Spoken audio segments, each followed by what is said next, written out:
అందరికీ నమస్కారం.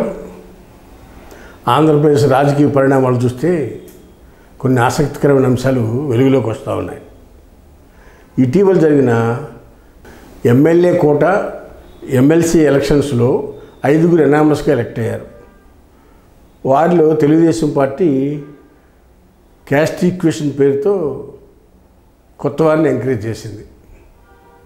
గతంలో పార్టీకి త్యాగం చేసిన వాళ్ళందరినీ పక్కన పెట్టేశారు.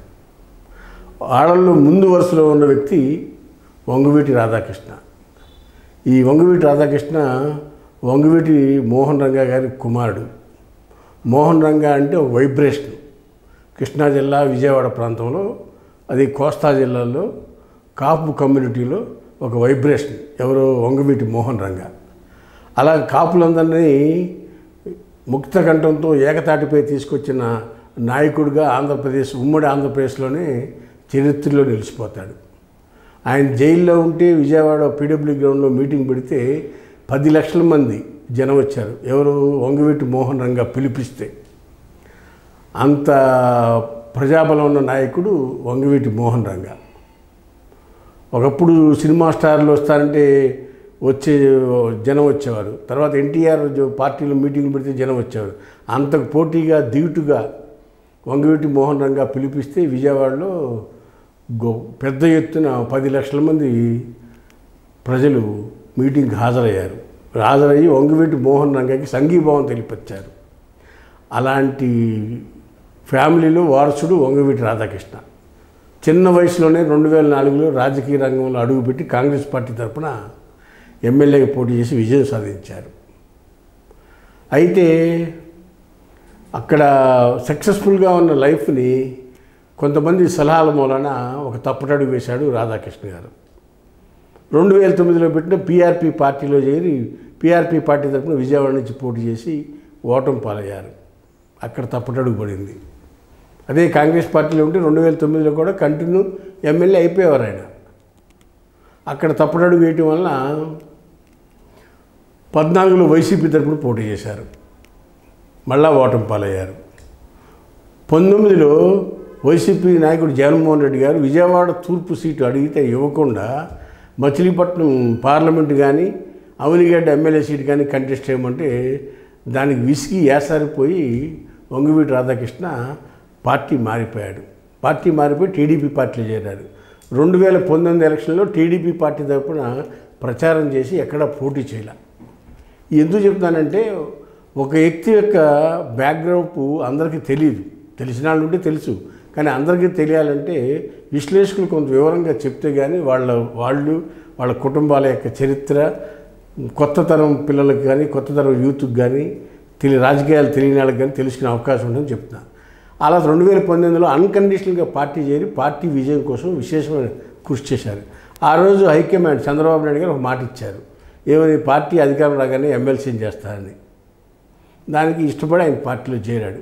పార్టీ అధికారంలో రాకపోయినా సరే ఆ రోజు ఏ మాట అయితే ఇచ్చారో ఆ మాటకి నిబద్ధతకి కట్టుబడి 2019 నుంచి 2024 వరకు కూడా టీడీపీలోనే కొనసాగారు. ఆ సందర్భంలో జగన్మోహన్ రెడ్డి గారు అధికారంలో ఉన్నప్పుడు ఎమ్మెల్సీ ఇస్తాం, రాజ్యసభ ఇస్తాం, డబ్బు ఇస్తాం అని చెప్పి అనేక ప్రలోభాలకు గురి చేశారు వంగవీటి రాధాకృష్ణ గారిని. అయినా దేనికి లొంగల. ఏ రోజైతే చంద్రబాబు గారికి మాట ఇచ్చారో అదే మాట మీద స్టాండ్ అయి ఉన్నారు. స్టాండ్ అయ్యి 2024 ఎలక్షన్లో చిత్తూరు నుంచి కాకినాడ శ్రీకాకుళం వరకు అడిగిన వాళ్ళందరికీ ప్రచారం చేసి రాధారంగా మిత్రమండలి సభ్యుల్ని, రంగా అభిమానుల్ని, రాధాకృష్ణ అభిమానుల్ని వీళ్ళందరినీ కూడా కాపు సంఘాలని పునరేకితం చేసి తెలుగుదేశం పార్టీకి ఓటు పడే విధంగా కృషి చేశాడు వంగవీటి రాధాకృష్ణ. ఆ రోజు ఏం చెప్పారు? తండ్రి కొడుకులు ఇద్దరు కూడా, తండ్రి కొడుకులు అంటే చంద్రబాబు నాయుడు, లోకేష్ గారు, తప్పకుండా ఫస్ట్ ప్రయారిటీలో నీకు ఎమ్మెల్సీ ఇస్తాం, మంత్రిని చేస్తామని కూడా చెప్పారు. సరే, ఫస్ట్ వచ్చిన ఎమ్మెల్సీలో ఇవ్వలా. రెండోసారి ఎమ్మెల్యే కోటాలో 5 ఎమ్మెల్సీలు వస్తే ఆటలైనా ఇస్తారని అభిమానులంతా ఎదురు చూశారు. ఎవరు? రాధాకృష్ణ అభిమానులంతా. పార్టీలో కూడా ముందు ప్రయారిటీ పేరు ఆయనకే ఉంది. మరి చంద్రబాబు నాయుడు గారు, లోకేష్ ఈక్వేషనల్ పేరుతో పక్కకు పెట్టేసి వంగవీటి అవసరం తీరిపోయింది కదా, ఎలక్షన్స్ లేవు కదా ఇప్పుడులో. అందుకని ఆయన పక్కన పెట్టి ఇప్పుడు 29 ఎలక్షన్స్ తొందర ఏముంది, అని ఇవ్వలా. ఎవరికి? వంగవీటి రాధాకృష్ణ గారికి ఇప్పుడు ఎమ్మెల్యే కోట ఎమ్మెల్సీలు ఇస్తారని ఎదురు చూస్తే ఇవ్వలేదు. అంతేకాకుండా 2027లో ఒక 23 సీట్లు వస్తే ఆటలో ఇస్తామనేది ఫోన్లు చేసి చెప్తా ఉన్నారు పార్టీ అధ్యక్షుడు పల్లా శ్రీనివాస్ గారు. దాంతో రంగా అభిమానులందరికీ కోపం వచ్చింది. ఒకసారి మోసం చేస్తే ఓకే, 2 సార్లు చేస్తే ఓకే, 3 సార్లు మోసపోతే మోసమైనట్టు తప్పు అవుతుంది. అందుకని రాధాకృష్ణ అభిమానులంతా కూడా ఈ పద్ధతి ఏం బాగాలేదు, మనం తెలుగుదేశంలోకి వచ్చి చాలా తప్పు చేశామని మదన పడుతున్నారు. దాంతో కొంతమంది రాజకీయాలు వద్దు మానేయమని సలహా ఇస్తున్నారు. ఎవరిని? రాధాకృష్ణని. ఇలా ఉండటం అనవసరం, మానేయమంటున్నారు. ఇలాంటి పరిస్థితుల్లో రాధాకృష్ణ అభిమానులంతగా గందరగోళంలో ఉన్నారు. అభిమానులంతా నిరసన తెలియపరుస్తున్నారు. ఎవరి మీద? తెలుగుదేశం పార్టీ మీద, చంద్రబాబు నాయుడు మీద. అవసరానికి వాడుకున్నారు, పక్కన పట్టేశారన్నాడు. ఇంత హార్డ్ కోర్ పర్సన్ రాధాకృష్ణ లాంటి వ్యక్తికి సీటు ఇవ్వకపోతే వాళ్ళ ఫ్యాన్స్ హర్ట్ అవుతారు. ఎందుకంటే ఉన్న ఫ్యాన్స్ అంతా కూడా హార్డ్ కోర్ ఫ్యాన్స్. మరి వాళ్ళకి 1 సారి 2 సార్లు 3 సార్లు మిస్ అయ్యేటప్పటికి ఎవరికైనా బాధ కలుగుతుంది. దాంతో ఆయన రాజకీయాలకి స్వచ్ఛ చెప్పాలని ఆలోచన చేస్తున్నట్టుగా మనకు అందుతున్న సమాచారం. వేచి చూద్దాం, రాజకీయాల్లో ఏదైనా జరగచ్చు. కాకపోతే హర్ట్ అయితే అయ్యారనేది ఒక విషయం ఈ సందర్భంగా తెలియపరుస్తూ ఉన్నాం. ఇలాంటి పరిస్థితుల్లో అసలుగే రాధాకృష్ణ లాంటి మాస్ ఫాలోయింగ్ లీడరు, ఎవరు అనుకున్నా కాదనుకున్నా కాపులందరూ కూడా రాధాకృష్ణ నాయకత్వాన్ని యాక్సెప్ట్ చేస్తారు.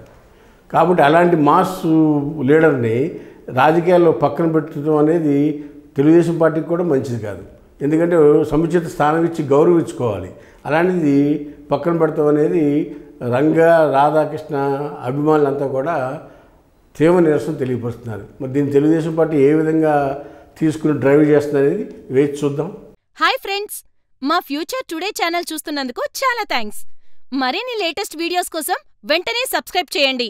అలాగే ఈ బెల్ ని కూడా రింగ్ చేసేయండి. మా లేటెస్ట్ వీడియోస్ నోటిఫికేషన్స్ అన్నీ మీ మొబైల్లో వస్తాయి. మా వీడియోస్ మీకు నచ్చితే లైక్ చేయండి, షేర్ చేయండి, నచ్చకపోతే కామెంట్ చేయండి.